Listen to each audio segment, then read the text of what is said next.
What is up, guys? Again, Not the Worst here, bringing another Black Desert online video, and today we're taking a look at the patch notes for this week on July 16th. These came out, some interesting things going on, so let's jump in and take a look. First up, and I'm not going to dive into this too much. If you do want to check it out for yourself, I have a link to this page in the description on the wonderful Black Desert Foundry website, where they give us these great translations, a little better than the nasty Google Translate stuff that we get, so you can check it out on your own, but it's just not too many people interested in this type of content. I know they exist, but I don't want to spend too much time on it. It's Blue Main's Lion's Manor is what it's called. It's a mansion that's being introduced into the game, so with the interior point and decorating type things, this is a new area that's available to set up and then decorate if that's your sort of thing, cup of tea. But again, if you want to check it out, the link is in the description. Sorry if that disgruntles you. It's just I've literally never in years of doing this been asked, can you cover more content on interior decorating? It's kind of not something I'm interested in. It seems like not too many people interested, at least, that follow the videos. So let us scroll past all of this. The lighting looks pretty cool, though. I'll give it that until we finally get to the next section, which is season servers from here. So Pride Tuvala main weapon and sub-weapon box, which can be exchanged through the Pennaru main and sub-weapon, have been changed to be opened immediately upon acquisition. The Awakening box, which is obtained during the Awakening quest, has been changed to be open immediately also. Kind of a minor thing there. Big thing, though.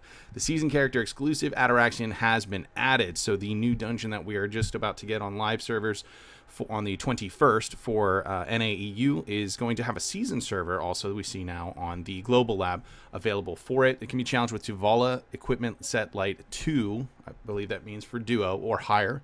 Along with it, seasonal character exclusive Ataraxian weekly quests have, of course, been added to go along with that, so that is available. You can obtain the following items by opening the Rift box that you get at a Rift Echo, the Time-Filled Blackstones, Tuvala Ore Refined, some 30 stacks, 20 stacks, or the Thorn of the Rift season items, and then you can also get at a low probability, somewhere between Pry and Try Tuvala accessories, and the Blackstone of Frozen Waves at a low probability. If you're not familiar, that is actually the item that has guaranteed enhancement from Tet to Pen on Tuvala items, to help you kind of build up your gear a little bit there. So pretty interesting to see that.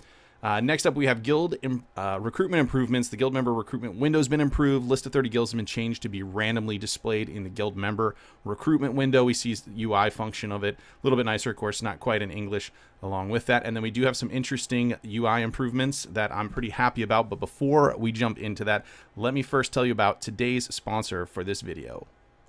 Today's video is sponsored by Gemstone Legends. As you know, sponsorships like these are an important way to keep the channel going, so I was really pleased to get to work with Gemstone Legends on this, since I actually enjoy this game myself. Gemstone Legends is an RPG puzzle game that's unique in that you make matches to perform various attacks, including diagonal matching. You'll battle alongside dragon companions, run through raid bosses, and power up your artifacts as you progress through this awesome game. My personal favorite aspect is the diversity of heroes available in the game, so you can find something that matches your strategy, or you can choose a hero because you just like how it looks. Each hero has its own unique skill animations, and you can collect and power up different heroes to form the ultimate team, whether you're looking to crush the campaign or battle it out with other players in PvP, as well as new game modes that are on the way, like Guild Wars for instance. This game's free to play and available for both iOS and Android. You can find me in-game under the nickname Not the Worst, surprise there, so feel free to add me. And you can see that it is a new product. They've got a fresh rating, and there's going to be a lot of new features coming into the game soon. I can tell you that there's going to be some new stuff like those Guild Wars that I mentioned earlier, and I am pumped for it. Be sure to use my links below or scan the QR code to install the game, and for new players, you're going to get a bonus worth $50 for entering my code #NotTheWorst in the global chat. So what are you waiting for? Download Gemstone Legends today and help support the channel. We took a little damage there. That's okay. This dude's about to get some work from my dragon. What's up? All right, and thanks again to Gemstone Legends for that sponsorship. The UI improvements, you can now, as you see in the graphic here, actually move multiple amounts of non-stackable items into storage or back out of it, which is very, very handy. That can be kind of obnoxious, especially specifically these relics when you've been doing some fishing for a while and have a bunch stacked up there, moving them all at once. Huge quality of life, at least in my opinion, to be able to do that. We do have some content changes, nothing super notable across from that. Item changes, however, they did end up increasing Kaffir Stone and Ancient Spirit Powder at the Allen's Valley Golem spot. This seems to be in line with keeping it the premier spot for Kaffir Stone since every other spot was boosted.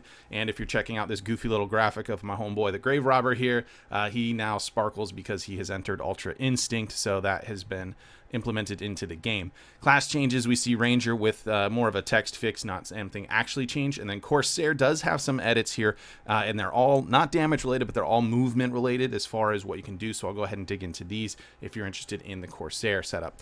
In order to improve the feeling of hitting Mareka's swing, 1 hit damage of the splashing around skill has been added.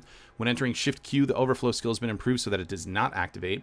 When pressing W and F or S and F for the input, the Storming Gale has been improved so that it does not activate. When pressing forward right click or down right click for input, the Sea Prowler skill has been improved so it does not activate. It's been improved to activate the sprint in a non-combat stance when pressing shift and forward while inserting a weapon by pressing the tab key while moving. It's been improved so that the link to other skills is smoothly activated after the second hit of the wave slash skill.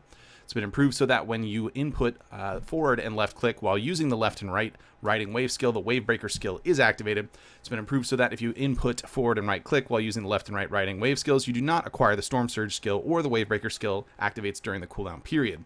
When pressing the F key after using the wipeout skill, the flow squall skill has been improved so that it can be activated quickly, and wipeout to, from 1 up to absolute skill last hit attack range is the same applied as the last hit attack range of the prime wipeout skill. I've been enjoying playing Corsair quite a bit despite its low performance in PvE thus far, so I'm interested to try these out when they do hit live servers. Not enough to get me to update the global lab servers and test it out, at least for these types of changes, but at least we're still making some headroom. I gotta say I'm a little bit surprised that we're not seeing damage buffs for it, at least in PvE. I do think the class is lacking pretty heavily in that department, but we'll have to see what happens as far as moving forward from here if they continue to develop Corsair. If you did enjoy the video, be sure to like it. If you're new to the channel, be sure to subscribe so you get notifications for new videos when they do go live. And then I did want to go ahead and remind you that not forget to download Gemstone Legends for that great sponsorship they've offered us. You can use the links in the description or that QR code that is on the screen, and hope to see you in Gemstone Legends. Don't wait too long. See you soon.